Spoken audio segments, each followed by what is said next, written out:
ये कार्यक्रम सत्य घटनाओं से प्रेरित है। जिनके साथ ये घटनाएं घटी उसकी वास्तविकता उन्हीं तक सीमित है। भूत प्रेतों और असामान्य विषयों के होने पर चैनल कोई दावा नहीं करता और न ही प्रोत्साहन करता है। मासूमियत किसे नहीं खींच लेती, पर क्या कभी खौफ भी मासूम हो सकता है? और अगर मैं कहूँ कि खौफ अक्सर मासूम ही होता है तो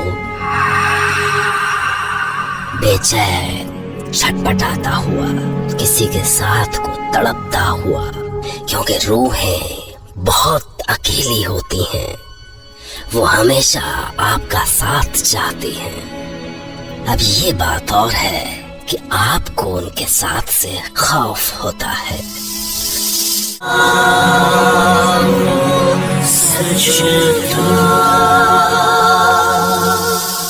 आज की कहानी आयरलैंड से लौटे शिवा चांडी की आप बीती है। केरला के शिवा चांडी अपने साथ घटी इस खौफनाक घटना को खुद ही सुनाएंगे। एक ऐसी घटना जिसके बाद दहशत उनकी जिंदगी का इतना अहम हिस्सा बन गया कि उन्होंने पूरी आस्तीन की कमीज बैग में छोड़ दी। मैं कुछ साल पहले एक फार्मास्यूटिकल कंपनी के असाइनमेंट पर आयरलैंड गया था। मुझे वहाँ वाटरफोर्ड कंट्री का एक छोटा सा टाउन लिज़मोर इतना शांत और सुंदर लगा कि मैं कुछ दिन के लिए वहीं ठहर गया। मेरी जिंदगी में वो दिन बस अचानक ही आ गया। दरअसल संडे की एक धुंध भरी सुबह थी जब मैं ग्रोसरी स्टोर से निकला तो मेरी मुलाकात यहीं बेंच पे बैठे बाहर एक 60 साल के डायलन फ्रांसिस और उनकी वाइफ नोरा के साथ हुई। हाँ, असल में वो स्टोर के बाहर बेंच पर बैठे हुए थे। मैंने निकलते निकलते बस ऐसे ही हाय बोल दिया। Hi, good morning. Very good morning young man, I am Dylan Francis and you? I am Shiva Chandi from India. वो कहते हैं ना, रिश्ता जब एक पल में बनना होता है तो बन जाता है। उस दिन भी कुछ ऐसा ही हुआ। बस एक ही पल में वो रिश्ता बन गया और उस रिश्ते को मैं आज तक चाहकर भी नहीं भुला सका हूँ। उस रिश्ते को और उससे भी ज्यादा उस कहानी को जो उन्होंने उस दिन मुझे सुनाई थी। वो कहानी मिस्टर डायलन फ्रांसिस ने कुछ ऐसे सुनाई थी। एक्चुअली तब मैं नोरा के साथ यहीं लिज़मोर के पास एक गांव में नया शिफ्ट हुआ था। हमने तय किया कि अब यहीं रहकर छोटा सा डेयरी फार्म शुरू करेंगे और चैन से जिंदगी बिताएंगे। We had everything in life, you know.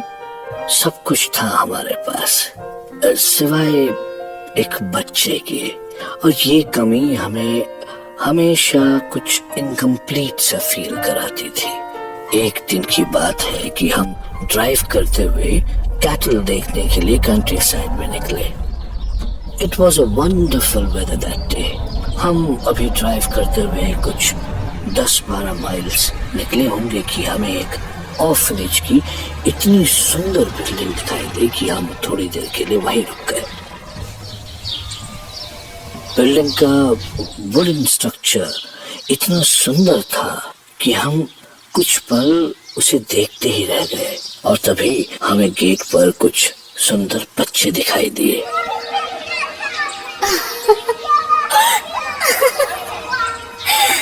Oh my. Francis, did you ever see such sweet kids? वो इतने सुंदर लग रहे थे, शोर करते गेट की ओर भागते हुए। इतने प्यारे बच्चों को देखकर नोरा की बरसों पुरानी चाह एक बार फिर जाग गई। Come on, Francis, let's go. Let's meet them. और वो कार से उतरकर भागती हुई बच्चों के पास पहुंच गई। ऐसी बातें ऐसे चिल्ला के कहाँ बोली जाती हैं, पर वो खुशी के मारे ऐसे चिल्ला रही थी जैसे वो अपनी सारी खुशी दुनिया को बताना चाहती हो। Come on, Francis. See, God ने हमें सब कुछ दिया सिवाय बेबी के, पर आज शायद वो हमारी ये भी इच्छा पूरी करना चाहता है, इसीलिए तो वो हमें यहाँ लेकर आया है। Don't you think so? Look at them. कितने स्वीट बच्चे हैं। Yes they are Nora. मुझे भी ऐसा ही लगा कि शायद ये जीसस का ही इशारा है, और मैं कार ड्राइव करके ऑर्फनेज के अंदर नोरा को बच्चों के पास ले आया। मेरे कार से उतरते ही बच्चों ने हमें जैसे घेर सा लिया, जैसे वो जाने कब से हमारा ही इंतजार कर रहे हो।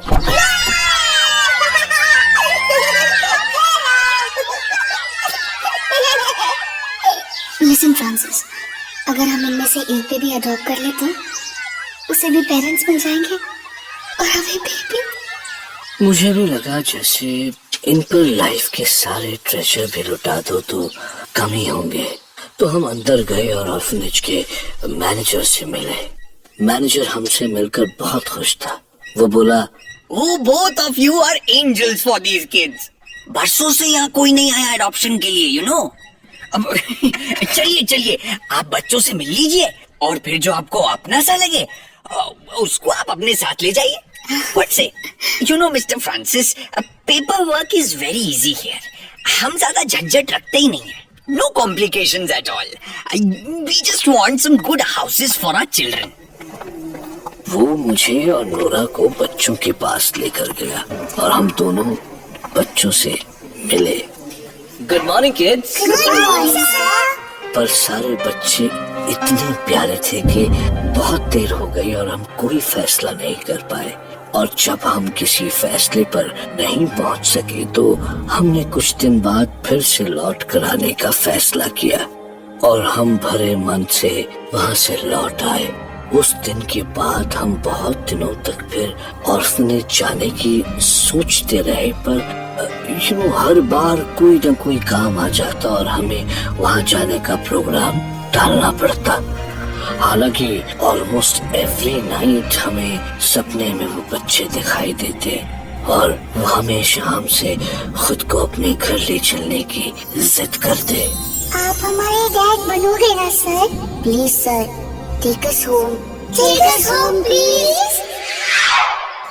इस तरह कुछ महीने बीत गए और हैलोवीन का दिन आया और तब हमने डिसाइड किया कि आज तो ऑर्फनेज जरूर जाएंगे और हम अपने घर से निकले। हैलोवीन पर कितना सुंदर माहौल था लिस्मोर टाउन का। सारा आसमान ट्रेडिशनल म्यूजिक से गूंज रहा था। जगह जगह गलियों में आदमी, औरतें और बच्चे घोस्ट्स, विचेस, स्केलेटन्स और पायरेट्स जाने कितनी तरह की शक्लें बनाए हैलोवीन की प्रोसेशन में जा रहे थे। पर जैसे ही हम चर्च में प्रेयर करने के बाद ऑर्फनेज के लिए निकल रहे थे, प्रीस्ट ने हमसे कहा, What are you going to do, Mr. Francis? आज आपके बच्चे को घर लाने का सही दिन नहीं है। It's not the right time, my son. Halloween के दिन souls graveyard से निकलती है। Today, people don't even let their pets out of the house. और तुम अपने बच्चे को लेने जा रहे हो? सो हम मन मार कर किसी और दिन जाने के लिए घर लौट आए। कुछ ही घंटों में रात खेर आई और हम डिनर के बाद सोने की तैयारी कर ही रहे थे कि तभी डोर पर जोर का नॉक हुआ। So late in the night? इतनी रात को कौन आया बनोरा? Who could it be? अभी तो हम यहाँ के बहुत से लोगों को जानते भी नहीं। पर जब हमने दरवाजा खोला तो बहुत सारे बच्चे दिखाई दिए, बच्चों के घोस्ट। उन सबके चेहरे इस बुरी तरह जले हुए थे कि उन्हें देखकर हम कांप गए।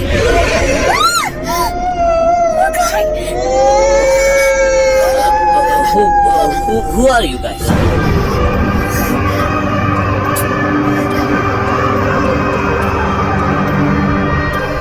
एक पल तो उन्हें देखकर हमारी हड्डियों में बर्फ सी ठंडी लहर दौड़ गई। कितना भयानक गाना था उनका। पर जब सबसे छोटे बच्चे ने भोली सी आवाज में हमें हैलोवीन विश किया तो हमें समझ में आया कि ये तो हैलोवीन सेलिब्रेशन है। Happy Halloween! अच्छा, wish you the same kids. ये लो kids, your Halloween candies. And your Halloween soul cakes. हमने बच्चों को कैंडीज, सोल केक्स और कुछ पैसे दिए। ये सब पाके खुशी से चहकते हुए बच्चे कैंडीज और केक्स खाते हुए अंदर कमरे की ओर लग गए। Thank you, sir. Thank you, sir.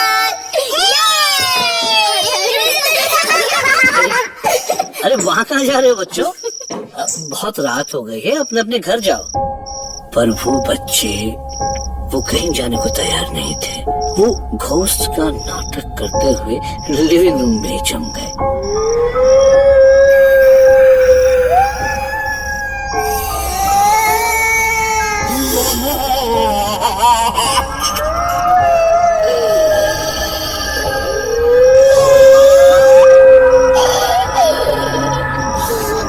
बच्चों, तुम्हारे पेरेंट्स तुम्हारा इंतजार कर रहे होंगे। You should go home. अब हम यही रहेंगे। We won't go. We won't go. We won't go. पर आखिर तुम सब आए कहाँ से हो? चलो हम तुम्हें छोड़ आते हैं। और तब वो छोटा बच्चा बोला, सर, आप हमें भूल गए। हम ऑर्फनेज में मिले थे ना आपसे। हम वहाँ बता के आए हैं कि हम आप ही के पास रहेंगे। आपने कहा था आप हमें अपने घर ले जाएंगे। हम कितना इंतजार कर रहे थे, पर आप तो लौटे ही नहीं। ये सुन के हमें बहुत दुख हुआ कि हमने कितना इनजस्टिस किया इन बच्चों के साथ। अब ओके किड्स, कल हम आपके साथ आपके ऑर्फनेज चलेंगे और तब हम अडॉप्शन करेंगे। ओके चलो, नाउ यू विल स्लीप।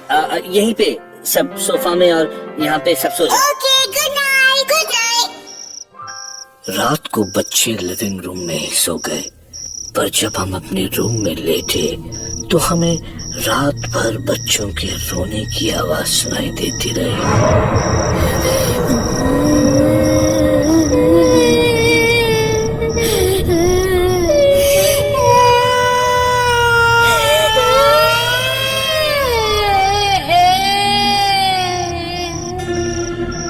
ऐसी भयानक आवाजें कि हमारी रूह तक कांप गई।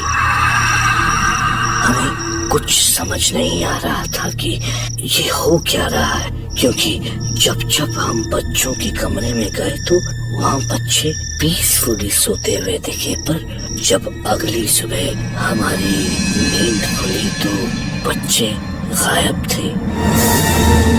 फ्रांसिस, ये कैसे हो सकता है? क्या मनोरा?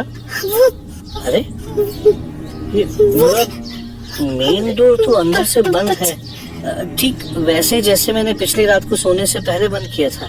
तो फिर वो बाहर कैसे निकल गया?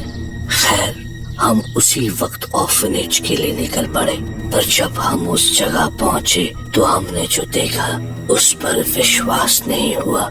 ऑर्फनेज की जगह तो जला हुआ खंडर था। जगह जगह जले फर्नीचर और वुडन प्लैंक्स बिखरे हुए थे, और तभी हमें ध्यान आया। फ्रांसिस, हमने डोनेशन का एनवेलप भी तो डाला था, डोनेशन बॉक्स में डाला था। और मैंने आगे बढ़कर देखा तो वो अजला डोनेशन बॉक्स वहीं था, और उसके अंदर पड़ा हुआ था हमारा एनवेलप। ये देखते ही हमें लगा कि कुछ बहुत गलत हुआ है हमारे साथ, और हम वहां से ऐसे भागे कि फिर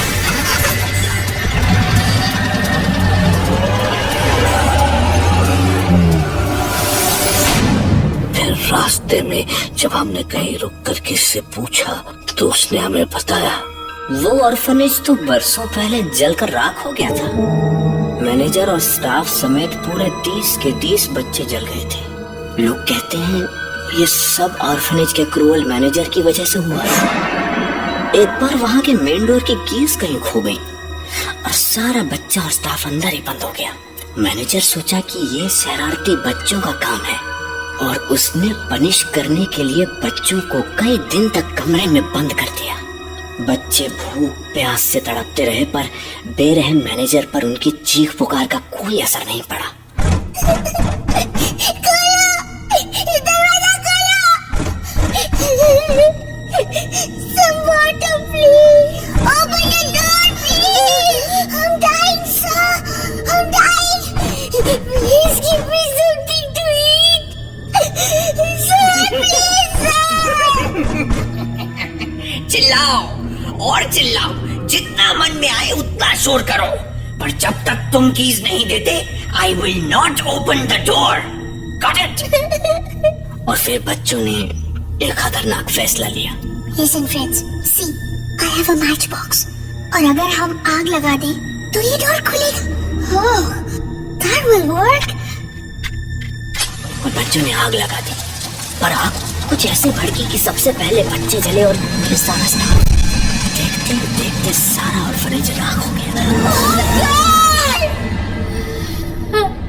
उस दिन के बाद कोई नहीं जाता उसको, क्योंकि वहां उन बच्चों की सोल्स अभी तक दिखती हैं। उसके बाद मुझे याद नहीं कि मैंने कितनी तेज कार ड्राइव की और हम कब घर पहुंचे, पर घर पहुंचने के बाद भी जाने कितनी देर तक हम डर से कांपते रहे, पर हमें सुकून मिला कि आखिरकार हमें इस मुसीबत से छुटकारा तो मिला। पर रात को बिस्तर पर लेटते ही हमें पता चला कि अभी तो इस मुसीबत की बस शुरुआत हुई थी, क्योंकि उसी रात को जले हुए भयानक चेहरों वाले वो बच्चे फिर से हमारे घर आ गए और जिद करने लगे।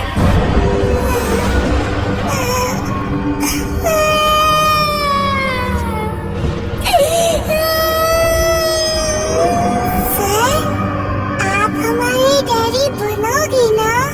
हाँ कर दो ना please sir.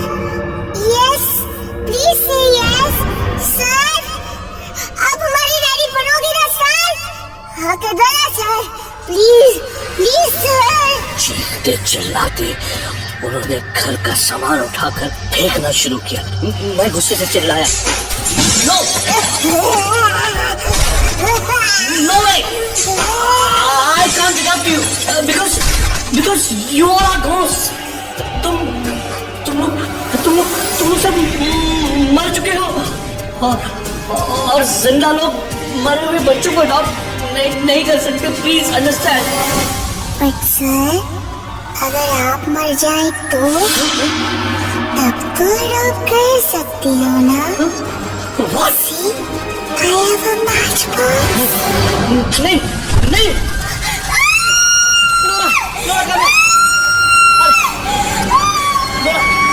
Don't go there. Come in.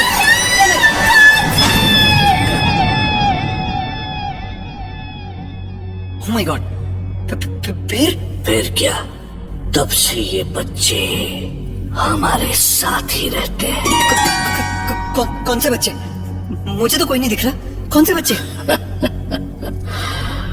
पीछे देखो। और पीछे देखते ही मुझे कई बच्चे दिखाई दिए, और उनमें से एक जो सबसे छोटा था वो मेरी आस्तीन खींचकर बोला, आप हमारी डैडी बनोगे ना? हाँ कर दो ना please please sir. Yes please से यस सर। आप हमारी डैडी बनोगे ना सर? हाँ कर दो ना सर, प्लीज प्लीज सर। सवाल है कि अगर एडॉप्शन के लिए तरसते उन बच्चों को मिस्टर फ्रांसिस सोनोरा के रूप में माँ बाप मिल गए थे, तो उन बच्चों ने ठीक वैसा ही प्रपोजल शिवा चांडी को क्यों दिया? और शिवा चांडी उनसे बचे कैसे? या फिर ये कहानी कहीं फ्रांसिस का प्रैंक तो नहीं थी? सोचिए, क्या फ्रांसिस और नोरा के अलावा शिवा चांडी के पीछे खड़े बच्चे उस प्रैंक का हिस्सा नहीं हो सकते? सोचिए, क्योंकि मैं कल रात आपसे फिर मिलूंगा एक नई कहानी के साथ, जिसे सुनने के बाद शिवा की तरह आप भी कह पड़ेंगे,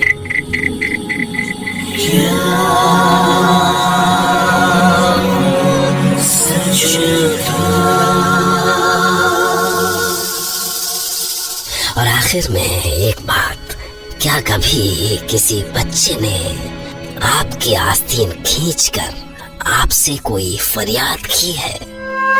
अगर हाँ, तो भगवान के लिए उन्हें अनदेखा मत कीजिए, क्योंकि अगर ये कहानी सच थी तो उस बच्चे के पास मैच बॉक्स भी हो सकता है। Okay, good night and take care. ऐसी और हॉरर कहानियाँ सुनने के लिए चैनल पर विजिट